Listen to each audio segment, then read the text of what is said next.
My name is Tariq Khalaf. I was born in Ramallah and I've lived here all my life. And I'm currently 17 years old. Well, I've been quite lucky that my family was able to put me in such a school as this one, which is probably one of the best schools in Palestine. But so in that sense, the occupation didn't really hinder my educational experiences. This school offers a lot compared to the other schools here. Well, I remember in 2002 we had about a month where the Israelis came and occupied Ramallah physically. They came in with the tanks and the soldiers and the bombs, and it was pretty much a war zone. And so our schools were shut down for about a month. And they gave us breaks a week for 4 hours to go buy food and the necessities.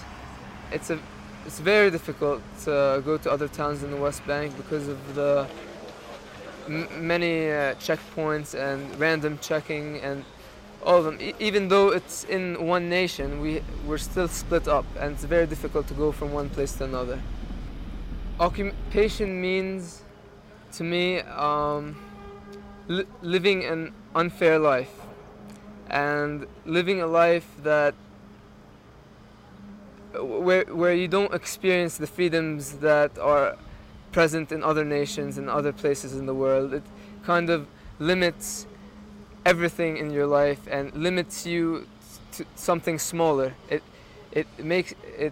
doesn't allow you to reach your optimum potential in life in any way, from movement to freedom to education to normal opportunities. Everything is minimized. It's very hard to reach your potential.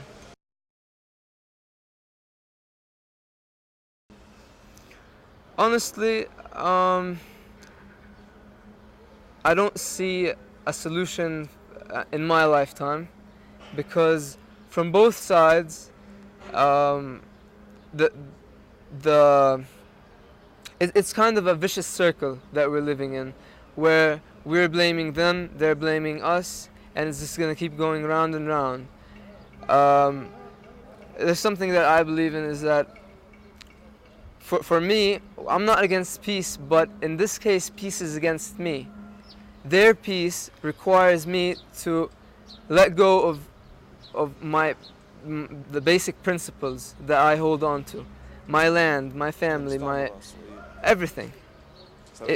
Their peace wants me to let go of that and forget and start somewhere new, and that just won't happen.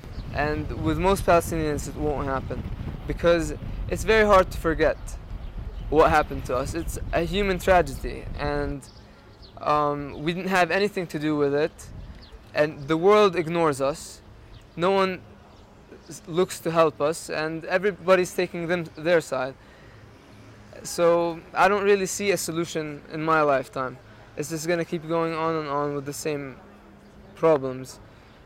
And I don't see strong leadership from our sides or their sides that could overlook the problems, overlook the differences, and try to find a third solution. I don't see that from any side. So we're kind of living in two separate worlds, and there's no in between. There's no way that we can meet them. And the only way for peace to be achieved is to know each other and know where we're coming from. And with them building the wall and constantly isolating us from each other, it's going to be very difficult to reach that point where we have a mutual understanding of each other.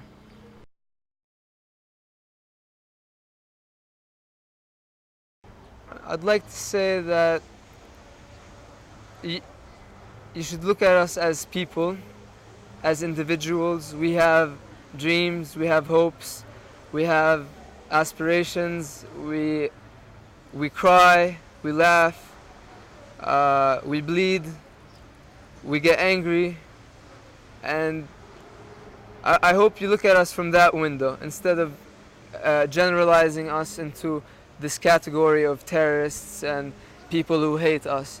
We're people just like you. We try to live our normal lives. Considering the circumstances, we always, as Palestinians, we live in like constant sadness. There's a mood of sadness in every eye of a Palestinian. But considering that, we still come out with a smile every morning, and we're still cheerful people because we have hope still. And that's about it. Okay.